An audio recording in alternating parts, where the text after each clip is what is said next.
በየአካባቢው የሚገኙ ወግና ባህሎች ይዘታቸውን ጠብቀው ለትውልድ ለማስተላለፍ የኪነ ጥበብና ባህል ዘርፉን ማሳደግ እንደሚገባ ባለሙያዎች ተናገሩ። በሰሜን ጎንደር ዞን ባህል ቱሪዝምና ስፖርት መምሪያ አዘጋጅነት የኪነ ጥበብና ባህል ፌስቲቫል በደባርቅ ከተማ ተካሂዷል። ደረጃ ደርበው ተጨማሪ ዘገባ ይዟል።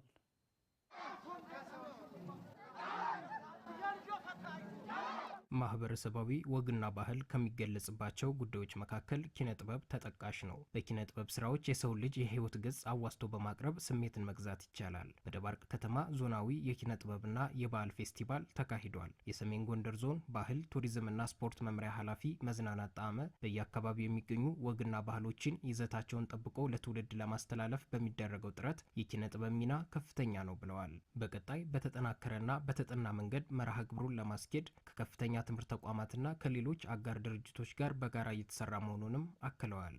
በዞናችን የሚገኙ ሁሉም ወረዳና ከተማ አስተዳደሮች የራሳቸው የሆነ የባህል ቡድኖች አሏቸው። ያው የባህል ቡድኖች ጥንካሬያቸው አንዱ ካንዱ ሊለያይ ይችላል እንጂ እንደ አመሰራረታቸው ያው አካባቢያቸውን ለማስተዋወቅና አካባቢያቸው ያለው ባህል እሴትና ወጋቸውን ለማስተዋወቅ ጅምር እንቅስቃሴዎች አሉ። ግን ይሄ በደንብ መጠናከር አለበት። የመምሪያው የቲያትርና ጥበባት ባለሙያ ያየሰው አሰፋ ኪነ ጥበብ የማህበረሰብን እሴቶች ከማሳየት ባለፈ በሀገረ መንግስትና ሰላም ግንባታ ሚናው የጎላ ነው ብለዋል። ኪነ ጥበብ ለሰላም ግንባታ እጅግ በጣም ትልቅ አስተዋጽኦ አበርክቷል። በታሪክም እንደምንመለከተው የኢትዮጵያ ብሔራዊ ቲያትር አገር ፍቅር ቲያትር የተመሰረተበት ዋና ዓላማው የሀገርን ሰላም የሀገርን ገጽታ ለመገንባት በማሰብ ነውና ከዚህ በፊትም ጥሩ አስተዋጽኦ ሲያበረክት ነበር። እንደ ዞናችንም ኪነ ጥበብ ከፍተኛ የሆነ ሰላምን በማስፈን ሰላም በማጽናት ረገድ ትልቅ አስተዋጽኦ ሲያበረክት ቆይቷል። አሚኮ ያነጋገራቸው የፌስቲቫሉ ተሳታፊዎችም መርሃ ግብሩ የተለያዩ የልምድ ልውውጦችን ለማድረግና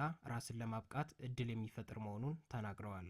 አንዱ ካንዱ የባህል ቡድን ላይ የምንወስዳቸው ልምዶች ወይ ተሞክሮች እኛ ባህላችን የበለጠ እንድናሻሽል እንድናሳድግ በጣም ትልቅ ጠቀሜታ ነው ያለው እዚህ ይሄ ፌስቲቫል መዘጋጀቱ ማለት ነው። ከተለያዩ ሰዎች ጋር እንድንግባባ ያደርገናል።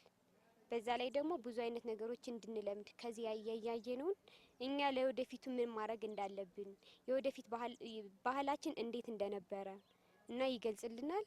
በዝግጅቱ የተለያዩ የኪነ ጥበብ ስራዎች የቀረቡ ሲሆን በዘርፉ አካባቢውን በማስተዋወቅ አስተዋጽኦ ላበረከቱ የኪነ ጥበብ ባለሙያዎች እውቅና ተሰጥቷቸዋል።